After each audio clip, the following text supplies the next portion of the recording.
Nu ką, tai einam pasižiūrėt, kaip planuoja gyventi, dar negyvena. Ieva Zasimauskaitė. Labas, Tomai. Labas. Pas mus dar bardakas yra. Tai mes ir atvažiavome tą stadiją, kol bardakas. Kad pamatytų žmonės, nuo ko viskas prasideda ir kaip tampa grožis iš bardako. Būtent. Tai čia kaip kitaip. Taip. Mes įrodom tik tokie įdomiausi. Taip. Tie, kur padaryti, tai jau žinai, ateini, viskas gatava, noris tiesiog griauti. Kad jau naujim. Man tai iškart. O kai va toks procesas, tai čia pats gazas. Gerai. Čia kaip visą laiką pasikvieti žmonės į svečius ir sakai, pas mane netvarkyta. Visiškai. Tai ką jūs čia darot? Trumpai, nes aš mačiau, jūs darot video ir patys, ir filmuojat, ir rodot. Mes norėjom padaryti mažą trobelę miške, o gavosi kažkaip didelis namas.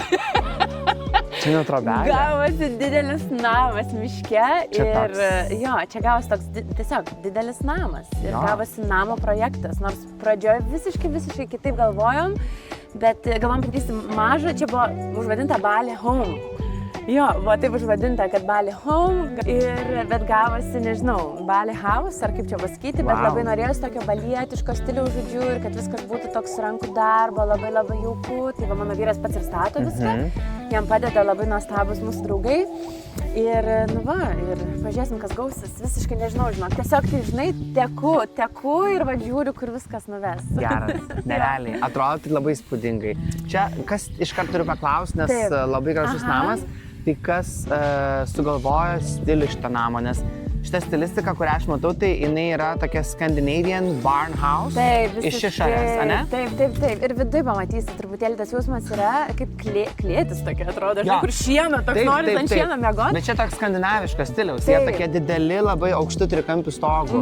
Tai mano vyras, žinok, jis pats nubraižė ir, Wow. ir pats... Susapnavo. Jisai, žinok, aš nežinau kaip, bet jis sugalvojo ir sako, čia pamatysi, bus žiauriai gerai. Aha. Ir aš pažiūrėjau, galvoju, bet planas tai netoks buvo. Bet žinai, man toks įsijungia širdį pasitikėjimas, kad okei, ta prasme, einam ten, kur tu matai, kaip tu matai, važiuojam ir darom. Su Dievu, matai, taip turi būti. Aha, ir gavosi, ir gaunasi viskas. Nu, atrodo labai įspūdingai. Tai einam į vidų, gal nepasižiūrėti. Rodyk. Einam.